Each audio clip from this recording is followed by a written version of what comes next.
कैसा दोगलापन चला। सीबीआई पिंजरे में बंद तोता है जो मालिक की आवाज में बोलता है। वो कौन सा संविधान था जिसको लेकर के आपने 7 साल तक सत्ता की मौज ली और लोगों पर जुल्म करते रहे? क्या ये खुशी हार की हैट्रिक पर है? क्या ये खुशी नर्वस 90 के शिकार होने पर है? इतने छोटे से राज्य में 10 बार प्रेसिडेंशियल रूल लगाना पड़ा है। राम गोपाल जी, क्या नेताजी कभी झूठ बोलते थे क्या?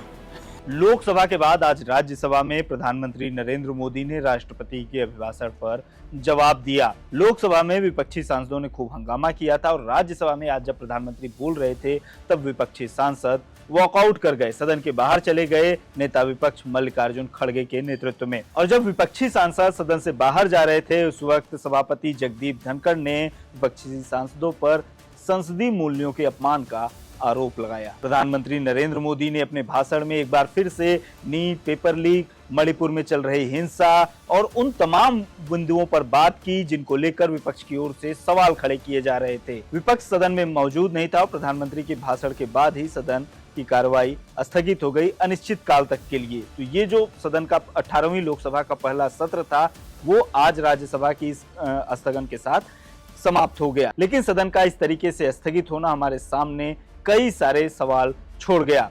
दोनों सदनों में अपमान की बात हो गई, संसद हो या संविधान सबके अपमान पर बात हुई। लेकिन एक चीज जो कहीं छूट गई वो है जनता के प्रति उत्तरदायित्व। जो भी जनप्रतिनिधि दोनों सदनों में बैठे हैं ये जनता के मुद्दों पर चर्चा के लिए बैठे हैं, जनता के लिए वहां पर चुनकर गए हैं। लेकिन जिस तरीके से दोनों सदनों में हंगामा हुआ और दोनों ही पक्षों की ओर से इस हंगामे को बढ़ावा दिया गया, एक दूसरे को नहीं सुना गया, एक दूसरे की बातों को इतना स्पेस नहीं दिया गया, वो काफी चिंताजनक है। आज जो कुछ भी संसद में हुआ उस पर बारी बारी से बात करेंगे हमारे खास प्रोग्राम संसद रिपोर्ट में।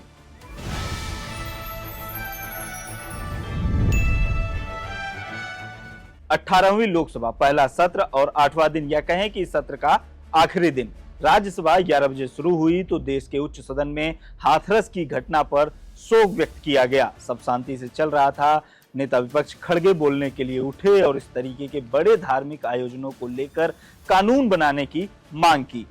ऐसे जो हादसे हो रहे हैं बहुत से जगह, ये ब्लाइंड फेथ पे लोग जमते हैं और इसके लिए कोई कानून नहीं है। यानी ऐसे सत्संग बड़े इसमें करने का है तो इसकी कितने एरिया में होना चाहिए, कहाँ पर होना चाहिए, एक्सेस क्या है, नियर हॉस्पिटल्स कितने एरिया में है, ये सब अगर आप ऐसे एक ब्लाइंड फेथ पे जो लोग कुछ समझे बिना लोग जाते हैं, जाकर ऐसा आज जो बड़ा हादसा हुआ 135 लोग मर गए हैं, तो इसीलिए इसको एक आप कानून बनाएंगे। जब खड़गे बोल रहे थे उस वक्त सत्ता पक्ष के सांसदों की ओर से शोरगुल किया जा रहा था, तो सभापति ने क्या कहा वो भी सुन लीजिए। If the leader of the opposition is on his legs, I will not countenance anyone interrupting. I will not countenance any member interrupting anyone. इसके बाद प्रधानमंत्री नरेंद्र मोदी राज्यसभा में आए, राष्ट्रपति के भाषण पर बोलना शुरू किया। प्रधानमंत्री ने बोलना शुरू किया तो विपक्ष के सदस्यों ने हंगामा शुरू कर दिया। और मैं मानता हूं गरीब जब गरीबी के खिलाफ लड़ाई के लिए एक सामर्थ्य के साथ खड़ा हो जाता है। प्रधानमंत्री ने विपक्ष पर निशाना साधते हुए कहा कि जनता ने आपके प्रोपेगेंडा को समाप्त कर दिया है। और क्या कहा उन्होंने, सुनिए। इस चुनाव में देशवासियों की विवेक बुद्धि पर गर्व होता है क्योंकि उन्होंने प्रोपेगेंडा को परास्त कर दिया है।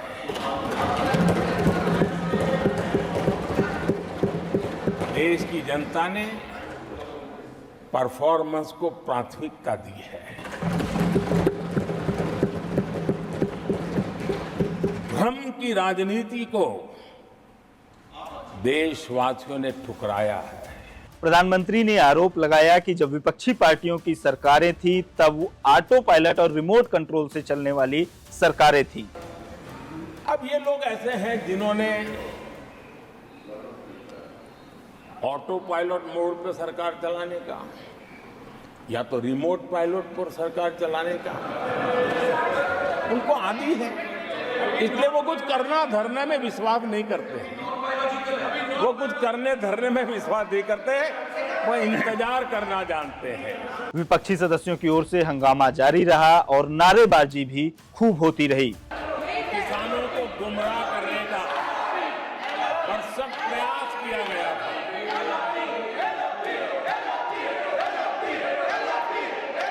और 60,000 करोड़ की कर्ज माफी, उसका इतना हल्ला मचाया था।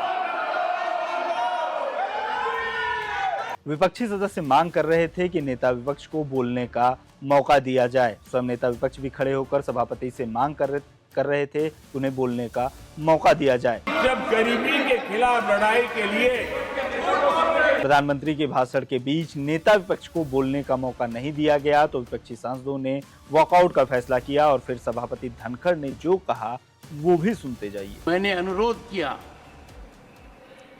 कि प्रतिपक्ष के नेता को बिना बेरोक टोक बोलने का सुअवसर दिया।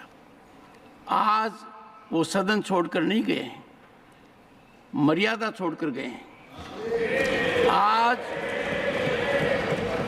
उन्होंने मुझे पीठ नहीं दिखाई है, भारत के संविधान को पीठ दिखाई है। आज उन्होंने मेरा अनादर और आपका अनादर नहीं किया है, उस शपथ का अनादर किया है जो संविधान के तहत ली है। भारत के संविधान की इससे बड़ी अपमानित बात नहीं हो सकती। विपक्षी सांसदों के वॉकआउट के बाद पीएम मोदी का भाषण फिर से शुरू हुआ। उन्होंने महिलाओं, किसानों, आदिवासियों, ट्रांसजेंडर आदि पर सरकार की उपलब्धियां गिनाई। तब वे नेता विपक्ष मल्लिकार्जुन खड़गे पर भी बोले। क्या ये खुशी हार की हैट्रिक पर है? क्या ये खुशी नर्वस 90 के शिकार होने पर है? क्या ये खुशी एक और असफल लॉन्च की है? आदरणीय सभापति जी, मैं देख रहा था ये उत्साह उमंग से खड़गे जी भी बड़े नजर आ रहे थे। लेकिन शायद खड़गे जी ने उनकी पार्टी की बड़ी सेवा की है, क्योंकि जो ये पराजय का ठिकरा जिन पर फूटना चाहिए था उनको उन्होंने बचा लिया और खुद दीवार पर के खड़े हो गए। विपक्ष जिस मुद्दे को लेकर सत्ता पक्ष पर सबसे ज्यादा हमलावर है उस पर भी प्रधानमंत्री बोले। नीट और मणिपुर पर प्रधानमंत्री ने क्या कहा वो भी सुन लीजिए। इतना संवेदनशील महत्वपूर्ण मुद्दा भी, मेरे देश के नौजवानों के भविष्य के साथ जुड़ा मुद्दा भी इन्होंने राजनीति के भेंट चढ़ा दिया। इससे बड़ा दुर्भाग्य क्या हो सकता है? मैं देश के नौजवानों को आश्वस्त करता हूं कि आपको धोखा देने वालों को ये सरकार छोड़ने वाली नहीं है। मेरे देश के नौजवानों के भविष्य के साथ खिलवाड़ करने वालों को सख्त से सख्त सजा मिले, इसके लिए एक के बाद एक एक्शन लिए जा रहे हैं। जो लोग मणिपुर के इतिहास को जानते हैं, मणिपुर की घटनाक्रम को जानते हैं, उनको पता है कि वहां का सामाजिक संघर्ष का एक लंबा इतिहास रहा है। उस संघर्ष की मानसिकता की जड़ें बहुत गहरी हैं, इसको कोई नकार नहीं सकता है। और कांग्रेस के लोग ये न भूले कि मणिपुर में इन्हीं कारणों से 10 बार राष्ट्रपति शासन लगाना पड़ा है। इतने छोटे से राज्य में 10 बार प्रेसिडेंशियल रूल लगाना पड़ा है, राष्ट्रपति शासन लगाना पड़ा है। हमें बहुत समझदारी के पूर्वक स्थितियों को ठीक करने के लिए प्रयास करना है। जो भी इसमें सहयोग देना चाहते हैं, हर एक का सहयोग भी हम लेना चाहते हैं, लेकिन हम सामान्य स्थिति को बरकरार रखने में, शांति लाने में भरपूर प्रयास कर रहे हैं। प्रधानमंत्री ने कहा कि असल मायनों में संविधान पर बुलडोजर चलाने का काम कांग्रेस की सरकार ने किया है, फिर चाहे इमरजेंसी हो या फिर लोकसभा को 7 साल तक चलाना। भारत के संविधान की बातें करने वालों को मैं पूछता हूं, जब आपने लोकसभा को 7 साल चलाया था, लोकसभा का कार्यकाल 5 साल है, वो कौन सा संविधान था जिसको लेकर के आपने 7 साल तक सत्ता की मौज ली और लोगों पर जुल्म करते रहे? और आप संविधान हमें सिखाते हो। इमरजेंसी के दौरान संविधान पर जो जुल्म हुआ, जो बुलडोजर चलाया गया संविधान के ऊपर, लोकतंत्र की धज्जियां उड़ा दी गई, तब उसी दल के महत्वपूर्ण नेता के रूप में वो उनके साक्षी है, फिर भी सदन को गुमराह कर रहे हैं। कांग्रेस के अलावा प्रधानमंत्री नरेंद्र मोदी समाजवादी पार्टी पर भी हमलावर रहे। सपा के अध्यक्ष अखिलेश यादव और महासचिव पर उन्होंने क्या कहा, वो भी सुन लीजिए। कांग्रेस एजेंसियों का कैसा दुरुपयोग करता है, ये मुलायम सिंह जी ने कहा था। और यहाँ इस सदन के माननीय सदस्य रामगोपाल जी को मैं जरा पूछना चाहता हूँ कि रामगोपाल जी, क्या नेताजी कभी झूठ बोलते थे क्या? नेताजी तो सच बोलते थे।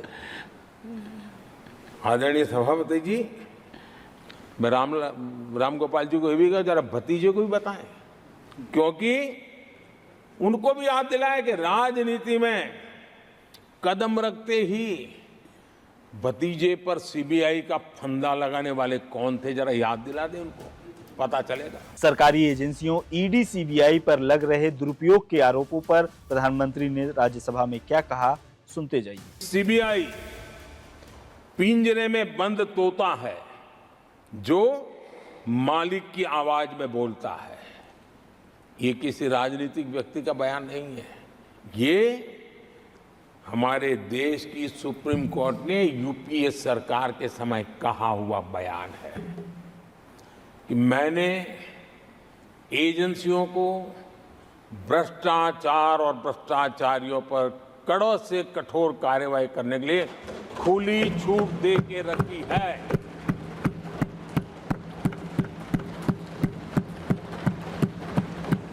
सरकार कहीं पर भी टांग नहीं अड़ाएगी।